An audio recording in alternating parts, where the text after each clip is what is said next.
Hey everyone, I wanted to highlight some of the new Fusion nodes in DaVinci Resolve Fusion 20. So this is more of a highlight just to make you aware of these new nodes. This is by no means a tutorial or an actual in-depth node breakdown of all these nodes, but I wanted to make you aware of them.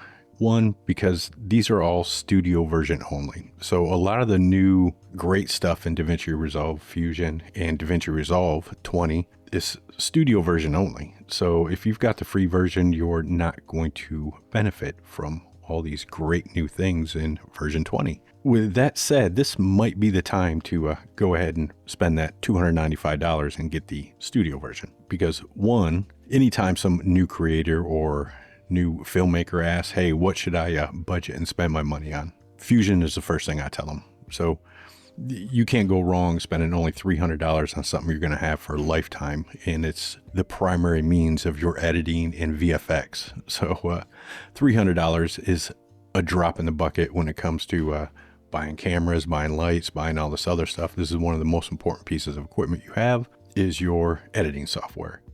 And at $300, you can't go wrong.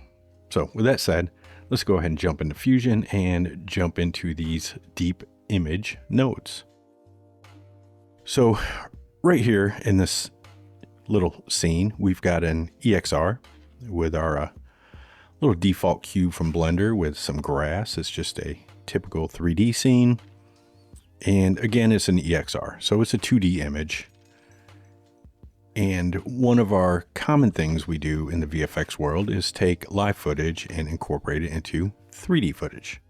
So we also have here this pretty cheesy stock footage, green screen footage. I have a girl that I just simply keyed out, and not great of a key, but it works. And we want to put that into our little scene, but we want her standing in the grass.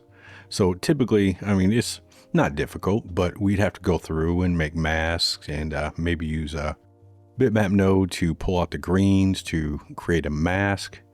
But to get her actually in the grass and create a mask to make it look like it's pretty in-depth. Now, with the new deep image nodes, we can do this with absolutely no masks. It's just a matter of sticking her in this 3D scene. Which you might say, wait, this is a 2D image, it's just an EXR, but we can create a 3D scene from this image. Because in our EXR, as long as we export this Z information, these pixels have more data than just color in it. It has actual Z depth information. So within this EXR, there's depth information telling us where this little pixel on this blade of grass is in the 3D world. So using our deep image nodes, we can pull apart those pixels and spread them across our little 3D scene. So in order to do that, first we're going to need a 3D render node, and we'll probably need a 3D merge, and we're definitely going to need a camera. And for our image itself, we're probably going to need an image plane. And let's piece this all together before we start going over some of this stuff. So let's go ahead and grab one of the new nodes, which is a deep image to points. So if you hit shift space and just type deep, you're going to get all these brand new nodes here. And we're going to go deep to points first. And we're going to go ahead and add that. And this node requires a camera, so we're going to input our camera. And what this node is going to do is going to take that deep image data, which is that Z depth information, and turn it into points. Now, I already know that my EXR has that data, but if it didn't, we could always use an image to deep. We can add that, input it. And what this is doing is it's taking that Z information and turning it into deep pixel information, which we would then input into our deep points. We'll stick this into our merge. And if I zoom out, you can see we now have our image in a 3D environment, but it's backwards. And I don't necessarily need this image to deep because this EXR has that data, which will automatically input it into that deep point. So I'm going to get rid of this. And you notice it's still there. Same thing. But if you notice, it's backwards. So even though our camera is kind of showing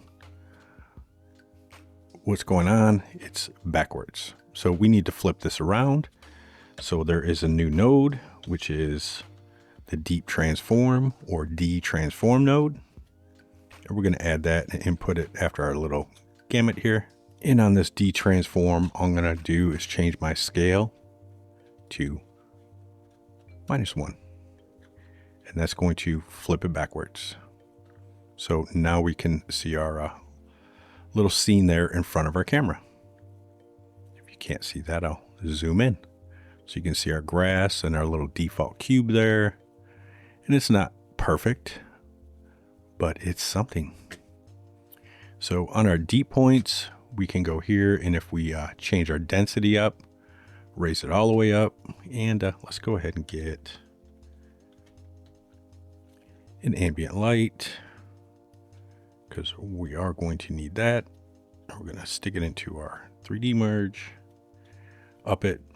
Now to be able to see what's going on in here, we just have to select make renderable, and now we can see right here our little scene is showing up now. So let's actually flip these. I'm going to flip this to our media out. So you can see our scene there, and this is actual deep pixel information, not our actual image. So if I go to our little 3D area here, you can see we now have spread across our information. And we can go to this deep points if we need to. We can change the size of our actual pixels if we want. You can see they're huge now, but I'm going to leave it on default. Now, in order to get our little live footage in here, all we have to do is input that into an image plane. In our image plane into our merge. And we can back this image plane up. And let's go ahead and change that scale. So she is fitting in there a little better. There we go. And we'll change her on the Y. And you can see we've already got our little live footage standing inside that grass. No masks, no anything. And we can change her Z location to put her behind more grass, or bring her up to put her in front of grass. It ain't that beautiful. So anything we want to bring in here, we can just automatically kind of stick it in our grass of our original EXR image. So if I wanted to bring in a shape, I could bring in a shape. And let's make this a sphere. Change our size. We can bring it back, and you can see our sphere is sitting right there in the grass nicely. So these are the deep image compositing toolset nodes in DaVinci Resolve Studio 20. So again, be sure to hit that subscribe button, and I will eventually, once we finish our round of node breakdowns of DaVinci Resolve 19 nodes, I will circle back around and start covering these DaVinci Resolve Fusion 20 nodes, which will include these deep image nodes, as well as some multi-layer pipeline, some nice new nodes that are coming up, and some nice vector warping tool sets for image patching and different VFX stuff. But again, most of this stuff is studio version only. So like I said, go ahead and purchase that studio version only. So by the time we get to these node breakdowns, you'll be ready for them.